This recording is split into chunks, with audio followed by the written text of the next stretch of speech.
Hello, this is Dr. Nony, board certified internal medicine physician. Today, I would like to talk to you about BMI versus body fat. Which one really matters for your heart? Let me tell you about one of my patients that I saw last year. He is in mid-40s, marathon runner, lean, six packs, but his BMI is 31, technically obese. He looked at me half joking, half serious, saying, "Doc, am I fat? Is my heart in trouble?" At that moment, I realized that we built up an entire healthcare system relying on one number that is obsolete, BMI, that cannot differentiate between fat and muscle. So today, I want to unpack a question that affects all of us, BMI versus body fat. Which one actually tells us the truth about your heart? Let me go back to that patient. We call him James. He's a fit guy, army vet. He came in for a routine checkup and he was flagged as obese based on his BMI alone. But if you look at this man, he was a solid muscle. So the nurse gave me a warning handout about weight loss. If you check his blood pressure, perfect. His cholesterol, spotless. Even his resting heart rate, 50. Yet, the chart said obese class 1. And he wasn't the only one. I have another patient, and this time was a woman.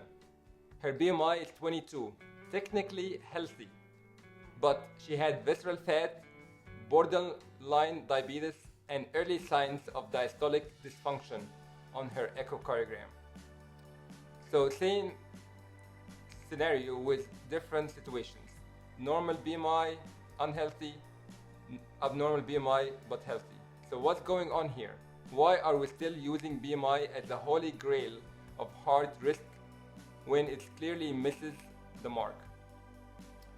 If you look at the BMI or body mass index, this was invented 200 years ago by a Belgian mathematician, not even a doctor, and was meant to study populations, not individuals. It's a quick formula: weight in kilogram divided by height in meter square. But here's the problem. BMI doesn't care if your weight is from muscle or fat, and where that fat is stored, and whether that fat is harming your organs. Let me introduce you to something way more useful. It's called body fat percentage, and even more specifically, visceral fat. Body fat percentage tells you how much of your body is actually fat versus lean muscle.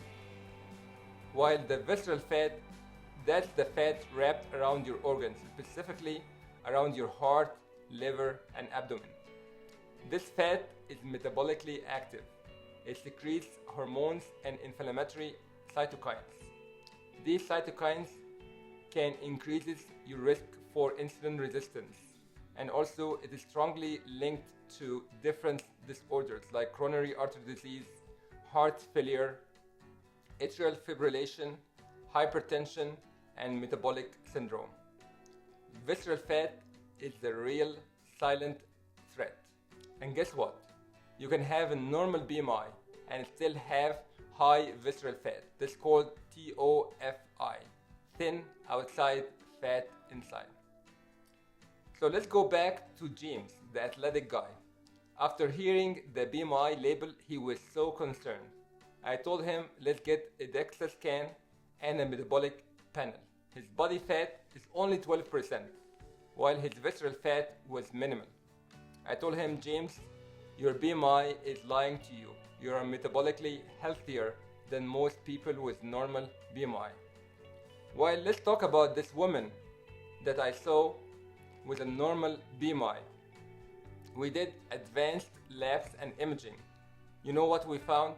She has elevated triglyceride, she has high insulin, and her visceral fat was so much around her abdomen, and she had early diastolic dysfunction. Her risk of heart disease was much higher than James's, despite having a textbook BMI. So which number really matters here? Definitely not BMI. Here's the bottom line. BMI is a blunt tool, while body fat and especially visceral fat is a real threat to to your heart. Heart disease doesn't care what you weigh. It cares about what kind of weight you carry and where it sits. So what should you do? Number one, know your body fat percentage through a DEXA scan or in-body scans or even calipers, then using a scale. Number two, track your waist circumference. For men, if it's above 40 inches, risk goes up. Women, over 35, same deal. Number three, prioritize resistance training and cardio. More muscle, higher metabolism, less visceral fat. Number four, eat to reduce inflammation. Mediterranean diet is the best one to reduce visceral fat and improve heart outcomes. Number five, sleep, manage stress, control blood sugar. Cortisol raises visceral fat, so does poor sleep. The woman with a normal BMI, after she saw the scan, she broke down in tears. She said, "No one ever told me I was at risk. I thought I was fine because I was skinny." We started her on a comprehensive plan: nutrition, strength training, GLP-1 medications. 6 months later, her labs improved, her visceral fat shrunk, she felt empowered, and her echocardiogram got normalized. She didn't lose 20 pounds, she just lost the right kind of fat. And here's the thing: if you are out there tracking your BMI obsessively, I want you to stop and ask yourself, is this number telling you the full story? Because when it comes to heart disease, it's not just about the weight you carry, it's about how and where you carry it. Forget the scale. Focus on muscle, focus on inflammation, and most importantly, focus on what truly protects your heart, which is metabolic health. If you found this video helpful, please hit like button and share it with someone who needs to hear this.